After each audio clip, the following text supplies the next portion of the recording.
Welcome to this tutorial. In this tutorial, we'll learn Environmental Studies Part 1 of Standard 5th. Lesson number 4 Environmental Balance, and this is video number 1.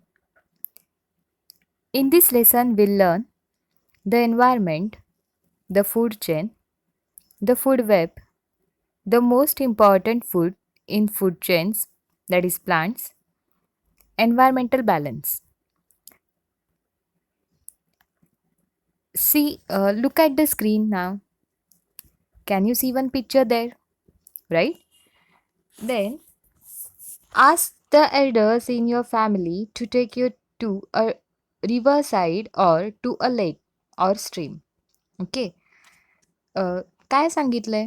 जर तुम्ही एखाद्या river साईडला किंवा लेक साईडला म्हणजे एखाद्या तळीकाठी किंवा एखाद्या नदीकाठी गेलात, तिथे घेऊन जायला सांगा तुमच्या फॅमिली मेंबरला. ओके. मग तुम्हाला तिथे काय दिसेल? Observe the various living things. त्या ठिकाणी काय काय कोणत्या कोणत्या लिव्हिंग थिंग्स तुम्हाला दिसतील ते तुम्ही नोट डाऊन करा. Okay. Can you tell? Now, before move to the next point, first of all say, now make the list of all the living things that you have seen. Okay. Now, if you do not know the names of any of the living things you see, make a note of them, describing their shape, color, sound, shelter, etc. or draw their pictures. Count how many types of living things you see. म्हणजेच काय करायचं आहे आपल्याला, जर तुम्हाला तिथं अशा काही लिव्हिंग थिंग्स दिसतील की त्यांची तुम्हाला नावं पण माहिती नाही आहेत. Okay. But you can observe by observation you can say that no this is a living thing. म्हणजेच काय, पण तुम्हाला ऑब्झर्व करून हे कळेल की ती लिव्हिंग थिंग आहे, पण तुम्हाला त्याचं नाव बघितलेलं नाही आहे, नाव तुम्ही कधीही ऐकलेलं पण नाही आहे किंवा तशी लिव्हिंग थिंग तुम्ही कधी बघितली पण नाही आहे. ती तुमच्यासाठी नवीन असेल, बरोबर? मग तुम्ही ते कसं डिस्क्राईब करणार? सपोज तुम्हाला जर कोणी तिथून आल्यावरती विचारलं, सपोज तुमच्या फ्रेंडने विचारलं, तुम्ही तिथं व्हिजिट करायला गेला होता, तर तिथं तुम्ही काय बघितलं? तर तुम्हाला नवीन जे आपण बघितलेलं असतं ते खूप लवकर आपल्याला क्लिक होतं, बरोबर? खूप लवकर आपल्याला लक्षात येतं. हो, मला ना तिथं अशा प्रकारचा एक इन्सेक्ट दिसला होता, तो इतका बिग होता, त्याचा कलर हा होता, तो असा उडत होता किंवा या प्रकारे चालत होता, असं तुम्ही डिस्क्राईब करणार. म्हणजेच काय, तर आपण काय डिस्क्राईब केलं चिल्ड्रन? त्याचा शेप डिस्क्राईब केला, त्याचा कलर, तो कशाप्रकारे आवाज काढतो म्हणजे त्याचा साऊंड डिस्क्राईब केला, तो कुठे राहतो, शेल्टर डिस्क्राईब केलं, किंवा फार फार तर आपण काय करू शकतो, इमिजिएटली आपण बुक आणि पेन्सिल घेऊन त्याला ते how that insect look, okay, ते कसं दिसत होतं हे आपण त्याला ड्रॉ करून पण छान सांगू शकतो. Count how many types of living things you see. तुम्ही आता काय करायचं, आपण ज्या लिव्हिंग थिंग्स बघितलेल्या आहेत त्या सगळ्या लिव्हिंग थिंग्स आपण नोट डाऊन केल्यात आणि आता काउंट करा बरं, त्या टोटल किती आहेत त्या. Now repeat the activity near your house, in the school, garden or in a field. Same activity आपल्याला घराच्या जवळ किंवा आपल्या स्कूल गार्डनमध्ये किंवा एखाद्या फील्डमध्ये गेल्यावरती सेम ॲक्टिव्हिटी आपल्याला काय करायची, रिपीट करायची. काय काय दिसेल? मला सांगा तुम्हाला सेम टाईपच्या लिव्हिंग थिंग्स दिसतील का, जशा तुम्हाला रिव्हर साईडला किंवा लेक साईडला फिरायला गेल्यावरती दिसल्या होत्या? सेम टाईपच्या लिव्हिंग थिंग तुम्हाला स्कूलमध्ये आणि near your house same living things बघायला मिळतील का काही डिफरंट बघायला मिळतील? ओके, ते नक्की मला सांगा. नेक्स्ट पॉईंट आपण बघूयात. नेक्स्ट पॉईंट म्हणण्यापेक्षा before that, can you tell, in the course of your observations, did you notice any signs of the presence of living things, though the living things themselves were not seen? For example, did you notice any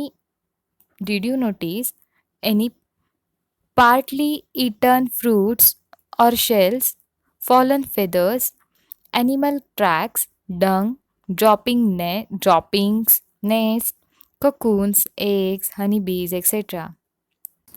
याचाच अर्थ काय children? प्रत्येक वेळेला living thing आपल्याला तिथं आहे हे फक्त माहीत होतं. म्हणजे सपोज आता एक घर आहे म्हणल्यावरती तुम्ही काय म्हणणार की त्या घरामध्ये कोण राहतात? तुमच्या शेजारच्या घरात तुमच्या शेजारी पण एक नवीन घर बांधलं गेलं, तर तुम्ही काय म्हणणार तिथे? त्या घरात कोण राहायला येईल? ऑब्व्हियसली माणसं राहायला येतील, बरोबर? मग सिमिलरली म्हणजेच काय, आता सपोज झाडावरून एखादं फळ पडलं, पण ते कसं आहे अर्धं खाल्लेलं आहे आणि तुम्ही वरती झाडावरती मान करून बघितलं तर तुम्हाला एक पण पक्षी तिथे दिसला नाही. ओके. किंवा कधी-कधी तर पक्ष्यांचे ड्रॉपिंग्स पडतात आपल्या अंगावरती, बरोबर? पक्षी घाण करतात किंवा आपल्याला त्यांचे फेदर्स पडलेले दिसतात. त्यांचे एग्सचे शेल्स दिसतात किंवा कधी-कधी त्यांचे एग्स दिसतात, हनीकॉम्ब दिसतात आपल्याला. नेस्ट दिसते. पण तिथे लिव्हिंग थिंग कधीच नाही दिसत. म्हणजे एखादा पक्षी आपल्याला तिथे ते करतंय हे असं कधीच नाही दिसत. पण त्यांचा तिथे प्रेझेन्स आहे हे आपल्याला नक्कीच जाणवतं. मग असं का? लिव्हिंग थिंग कधीच नाही दिसली, पण त्यांचा प्रेझेन्स आपल्याला नक्कीच जाणवतो. कुड you observe any micro organism? तुम्ही कधी मायक्रो ऑर्गॅनिझम बघितलंय किंवा कधी ऑब्झर्व्ह केलंय? मायक्रो ऑर्गॅनिझम बघण्यासाठी चिल्ड्रन आपल्याला नेकेड आईजनी म्हणजे नुसतं डोळ्यांनी आपल्याला मायक्रो ऑर्गॅनिझम्स कधीच दिसत नसतात. मायक्रो ऑर्गॅनिझम्स बघण्यासाठी आपल्याला मायक्रोस्कोप यूज करावा लागतो. How many types of living things did you see at the place you visited? Suppose तुम्ही एखाद्या प्लेसला व्हिजिट केलं असेल तर त्या ठिकाणी तुम्हाला किती टाईपच्या लिव्हिंग थिंग्स दिसल्या आहेत? Do you think you saw all the kinds of living things that belong there? तुम्हाला असं वाटतंय का की सपोज तुम्ही एखाद्या ट्रिपला गेलात आणि त्या ट्रिपला गेल्यावरती तुम्हाला त्या ठिकाणच्या सगळ्या लिव्हिंग थिंग्स तुम्ही बघितल्यात आणि परत आलाय असं वाटतंय का? Did you see the same living things at various places or different ones? तुम्हाला ज्या ठिकाणी एक लिव्हिंग थिंग तुम्ही बघितली होती तीच लिव्हिंग थिंग तुम्हाला परत परत दिसतीये का प्रत्येक ठिकाणी नवीन नवीन लिव्हिंग थिंग्स दिसतात आहेत? ते नक्की सांगा. ते नक्की आपल्याला इतकं बारीक ऑब्झर्वेशन करायचं आहे. Okay. The variety we see in all the living things that belong a particular area is called the biodiversity of that place. म्हणजे सपोज एखाद्या एरियामध्ये जर आपल्याला व्हरायटी ऑफ लिव्हिंग थिंग्स दिसत असतील तर त्या लिव्हिंग थिंग तिथेच बिलॉंग करतात असं म्हणतो आपण. त्या एरियासाठी त्या पर्टिक्युलर एरियामध्येच त्या लिव्हिंग थिंग्स बिलॉंग करतात. म्हणजेच त्याला काय म्हणतात मग? Biodiversity of that place. Can you tail which one of the places you visited shows greater biodiversity?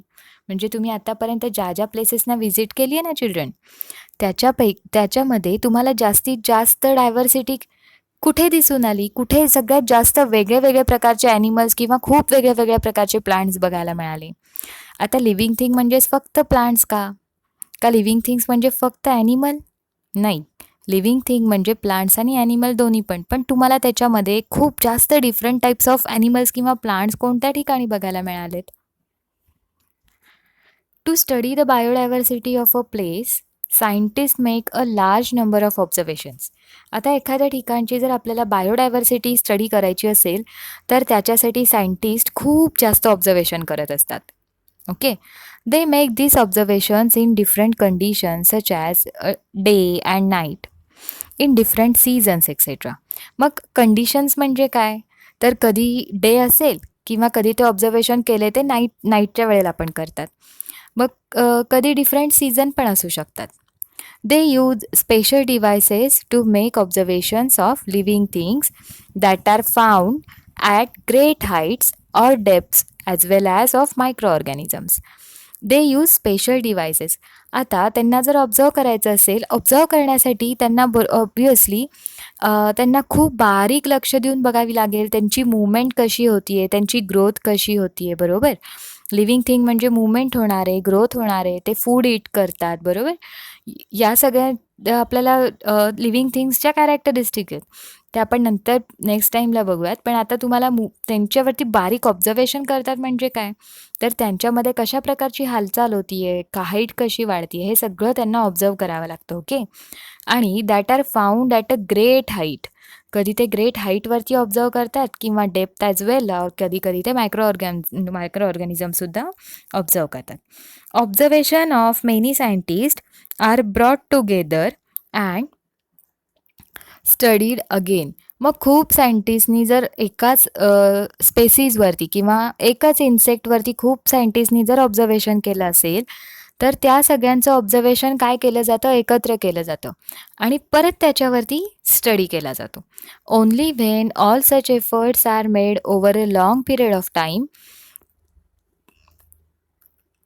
Can we be sure of the biodiversity of a place. अशा वेळेला खूप सगळ्यांचे एफर्ट्स ज्या वेळेला खूप वेळानंतरनं स्टडी करून कन्क्ल्युजनला येतात, त्याच वेळेला आपण एखाद्या प्लेसची बायोडायव्हर्सिटीबद्दल शुअरली सांगू शकतो. नेक्स्ट पॉईंट बघूयात, the environment. The surroundings and the conditions in those surroundings which affect the life of the organisms there are together known as their environment. Okay, काय म्हणलंय, आपल्या आजूबाजूची एरिया आणि त्या आजूबाजूच्या एरियाचा तिथं राहत असलेल्या ऑर्गॅनिझमवरती जो काही अफेक्ट होतो, ते सगळेजण मिळून काय तयार होतं, environment. It includes many components such as sunlight, air, water, soil, plants and animals. मग त्या ठिकाणी त्या एरियामध्ये असलेला किती सनलाईट आहे, वारं कसं येतं आहे, वॉटर किती आहे, किती प्रमाणामध्ये वॉटर आहे, सॉईल कशी आहे तिथली, खूप सॉफ्ट सॉईल आहे का त्या सॉईलमध्ये जास्त दगड आहेत, प्लांट्स कसे आहेत तिथले प्लांट्स, त्या एरियामधले काही एरियामधले प्लांट्स जे असतात ते खूप हाईटपर्यंत वाढत नाहीत, ते छोटे छोटेच राहतात आणि काही एरियामधले जे प्लांट्स असतात ते खूप हाईट वाढतात. मग त्या एरियामधले प्लांट्स कसे आहेत, खूप छोटे वाढणारे आहेत का त्या एरियामधले प्लांट्स खूप मोठे पण वाढतात आहेत का मिक्स टाईपचे प्लांट्स आपल्याला त्या एरियामध्ये बघायला मिळतात. मग आणि काय, तर ॲनिमल्स पण असणार आहेत.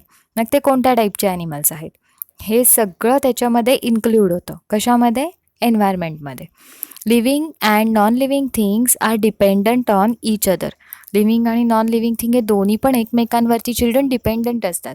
असं नाही की ती नॉन लिव्हिंग थिंग आहे म्हणून आपल्याला लागणार नाही, म्हणून ती वेस्ट केली तरी चालते, असं कधीच होत नाही. त्याच्यामुळं आपल्याला लिव्हिंग थिंग आणि नॉन लिव्हिंग थिंग या दोन्ही पण केअरफुली यूज करायच्या असतात. There is a lot of give and take or interaction between them. तिथं खूप जास्त गिव्ह आणि टेक अशा दोन्ही मुवमेंट होत असतात. त्यालाच आपण काय म्हणतो children, interaction. Environmental science studies these interactions आणि ह्याचा सगळ्याचाच अभ्यास म्हणजे काय, एन्व्हायरमेंटल सायन्स स्टडी. तुम्हाला आता इथं स्क्रीनवरती एक पिक्चर दिसते, बरोबर. मग look at the picture of the living and non living thing shown below. Discuss the mutual relationships between these various factors of the environment. आता तुम्हाला या पिक्चरमध्ये काही लिव्हिंग थिंग दिसतात आहेत, काही नॉन लिव्हिंग थिंग दिसतात आहेत, बरोबर.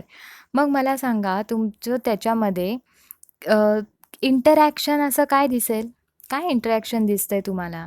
सपोज सन तिथं दाखवलं आहे, माउंटन आहे, माउंटन काही वाढत नाही, कमी होत नाही, खायला लागत नाही, काही होत नाही, म्हणजे ऑब्व्हियसली ते काय आहे, नॉन लिव्हिंग थिंग आहे. सनरेज आहेत, नॉन लिव्हिंग थिंग आहे. लेक यात दिसतंय आपल्याला, नॉन लिव्हिंग थिंग आहे. क्लाउड्स आहेत. नेक्स्ट आपल्याला दिसतंय एक स्टोन आहे, बिग स्टोन आहे. तर या सगळ्याचं ॲनिमल्सशी काय इंटरॅक्शन होत असेल, बघा, विचार करा. नेक्स्ट पॉईंट आपण बघूयात, the food chain. Look at the pictures below. Now look at the pictures on the screen first. काय काय दिसतंय स्क्रीनच्या पिक्चर्सवरती, सन आहे, तिथं नंतरनं ग्रास दाखवली आहे आणि त्याच्यानंतरनं ॲरो गेला आहे, तो बहुतेक मला वाटायला आहे की आळीसारखं काहीतरी आहे, बरोबर, किंवा एक स्मॉल इन्सेक्ट आहे. आणि मग तो स्मॉल इन्सेक्ट त्या पानावरती बसला आहे आणि त्याला कोण खात आहे चिल्ड्रन, ग्रास हॉपर्स. ते जे ग्रीन कलरचं दिसतं ते ग्रास हॉपर्स आहे. ग्रास हॉपर्सला कोण खातं, मग स्पॅरो खाती आहे, राईट, म्हणजे बर्ड्स खातात आहेत. अ वॉर्म ईट्स ग्रास. वॉर्म्स म्हणजे एखादी आळी म्हणूयात आपण, ती आळी काय खाते, ग्रास खाती आहे. किंवा ती आपल्याला तिथं पिक्चरमध्ये तर दिसते की ते काय खाते, लीव्स खाते, पान खाते झाडाचं. मग ग्रास हॉपर काय करतात, तशा त्या आळीला खातात. Birds Yeats grass hoppers. Birds काय करतात, ग्रास हॉपरला खातात, बरोबर.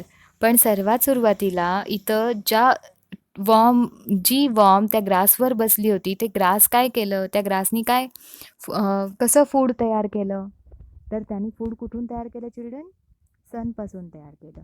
मग सनपासून तयार केलेलं जे फूड आहे, ते कशात आहे? ग्रासमध्ये. मग ते ग्रासला वॉर्मनी खाल्लं आहे, वॉर्मला ग्रासहॉपरनी खाल्लं आहे, ग्रासहॉपरला बर्ड्सनी खाल्लं आहे. अशा प्रकारे तिथे चेन दिसते आपल्याला. अशा लॉट्स ऑफ आपल्याला एन्व्हायरमेंटमध्ये चेन्स बघायला मिळणार आहेत. लॉट्स ऑफ चेन्स असतात. तर त्याचा आपल्याला स्टडी करायचाच आहे. पण त्याच्या आधी मला सांगा, can you tell who it's birds? आता इथं ही जी आपण चेन बघितली, ही चेन आता मी म्हणलं की ग्रासहॉपरला खातात ते स्पॅरोज खातात. मग मला सांगा, स्पॅरोजला कोण खातंय? का स्पॅरोज ॲज इट इज, म्हणजे तिथं ती फूड चेन आपण म्हणूयात त्याला फूड चेन असं नाव दिलं आहे.